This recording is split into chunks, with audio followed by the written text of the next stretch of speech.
মানে আমি খুব নার্ভাস ফিল করতেছিলাম আমি। হ্যাঁ, মর্গে পোস্টমর্টম করে যাতা ব্যাপার এটা বলেন, ওইটা শুনেন। আমি বলি কাজটা আমাদের কাজ হলো উল্টাপাল্টায়, আপনি স্যার আমাকে যেভাবে কমান্ড করবে উল্টাপাল্টায় দেখানো, তারপর স্যার যেভাবে বলছে ওইভাবে কাজ করার পর কাজ করে দিই। রিপোর্ট দেওয়ার মালিক তার আমরা না স্যার।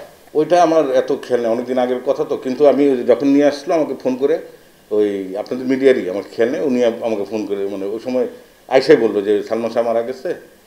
ওটাই তো আপনার ওই ডেড বডি নিয়ে আসলো, এখানে ইনজুরি নোট পুলিশ করলো, তারপর স্যার আসলো, অটোপসি হলো, লোকজন ভিড়। না এরকমভাবে দেখবো এটা কল্পনাও করি না। মানে একটা মানে কীরকম না মাইন্ডসেটও তো কাজ করে না যে এইভাবে তার মৃত্যু হয়। একটা মৃত্যু ব্যক্তিকে যেভাবে সম্মান দিয়ে কাজ করতে হয় এই সম্মান দিয়ে কাজ করছি।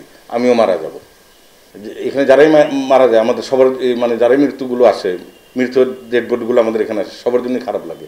বলছিলাম যেমনটি আসলে বাংলা সিনেমার স্বপ্নের নায়ক অমর চিত্রনায়ক জি জি জি জি সেই পোস্টমর্টম আপনি করেছিলেন মর্গে।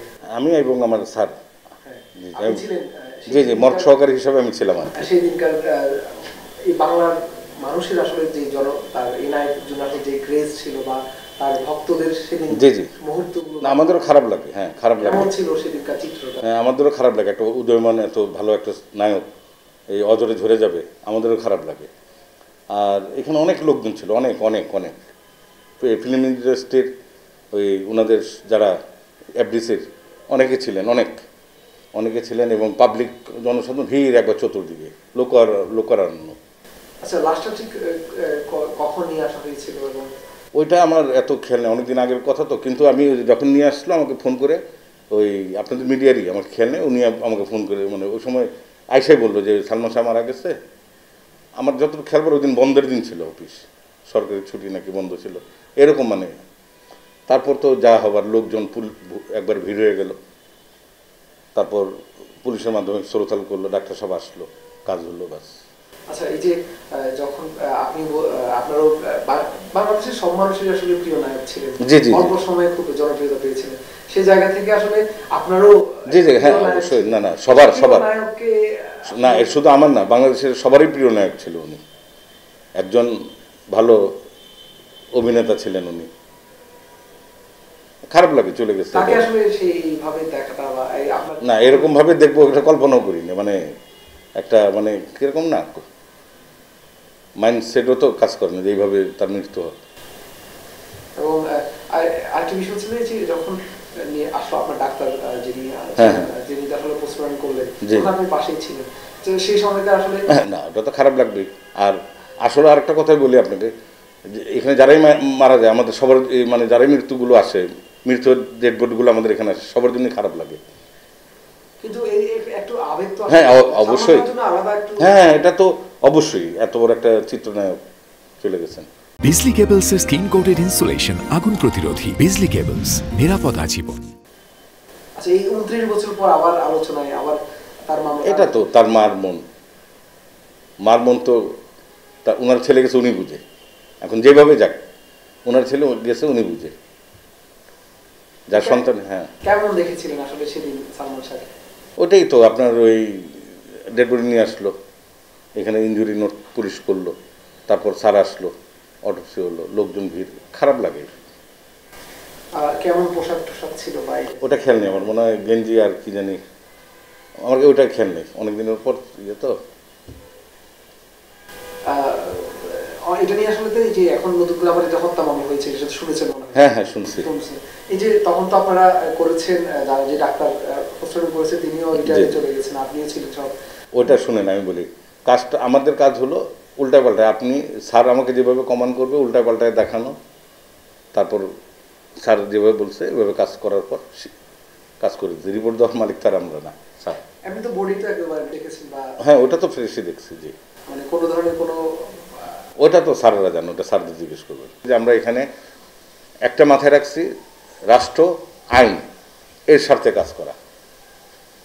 এটা আমি একটা পেশা হিসাবে নিয়েছিলাম, পেশা হিসাবে সম্মানের সহিত কাজ করা। যে একটা মৃত্যু ব্যক্তিকে যেভাবে সম্মান দিয়ে কাজ করতে হয় এই সম্মান দিয়ে কাজ করছি। আমিও মারা যাব। যেরকম ডাক্তার মিলন সাহেব মারা গেলেন, ডাক্তার মিলন সাহেব স্বৈরাচার আন্দোলনের সময় আমার সাথে দোতলায় দেখা, আমাদের ওই ফিজিওলজির এখানে এই আপনার প্যাথোলজির এখানে দেখা। আমি ডিপার্টমেন্টে যাচ্ছি, আমার আব্বা ওই সময় অসুস্থ একটু। ওই স্যার আমাকে দেখে বললো কি, আগের নাম নিয়ে, রমেশ কেমন আছো, সালাম দেওয়ার পর বললো যে স্যার ভালো। তোমার আব্বার শরীর কীরকম? স্যার আছে ভালো, একটু অসুস্থ। চলে গেলাম, স্যারের সাথেই দেখা। আমি ডিপার্টমেন্টে গেলাম, কাজটা শেষ। এখান থেকে তো পুরো শহরে আন্দোলন, ঢাকা ইউনিভার্সিটির গরম আন্দোলন চলতেছে। তা আমি এখানে কাজটা শেষ করে আব্বারে বললাম, আব্বা আমার শরীর ভালো লাগতেছে না, আমি চলে যাই বাসায় যাই। আব্বা বললো যে বাইরে যাবে না।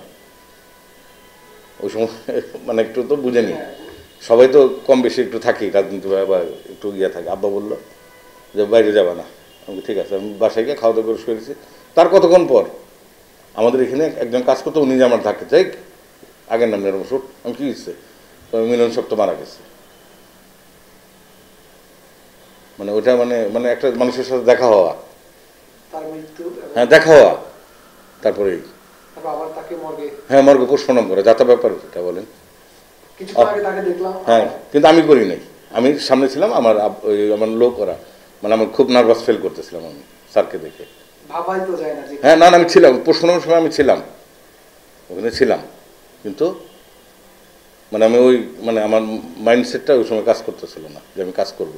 আমার লোকজন করছে, আমার আব্বাও ছিল, উনিও সহযোগিতা করছে। কিন্তু এই এখন যেহেতু সালমান শাহ হত্যা মামলা হয়েছে, সেই জায়গা থেকে আপনি ডোম ছিলেন বা আমার সহকারী ছিলেন, সে এখন সাধারণ মানুষ হিসেবে যদি আমি বলছি, এই যে হত্যাকাণ্ড, এটা নিয়ে আপনি কি চান? এটা না, এটা আমার কথা হচ্ছে, ডাক্তার সাহেব যা পাইছিল সত্য দিচ্ছে, এখানে ওনার রিপোর্ট দিছে, আমি যতটুকু সহযোগিতা করার করছি।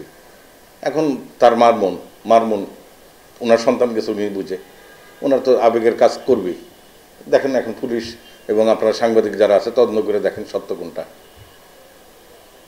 যদি হত্যাকাণ্ড হয়ে থাকে, আপনি সাধারণ মানুষের বিচার, এটা তো মানে ওটা আমি আর কি বলবো, এটা তো আপনার আইন বুঝবে, এটা তো আমি কিছু কমেন্ট করার কিছু না। ঠিক আছে, এটা আইনের ব্যাপার, ঠিক না?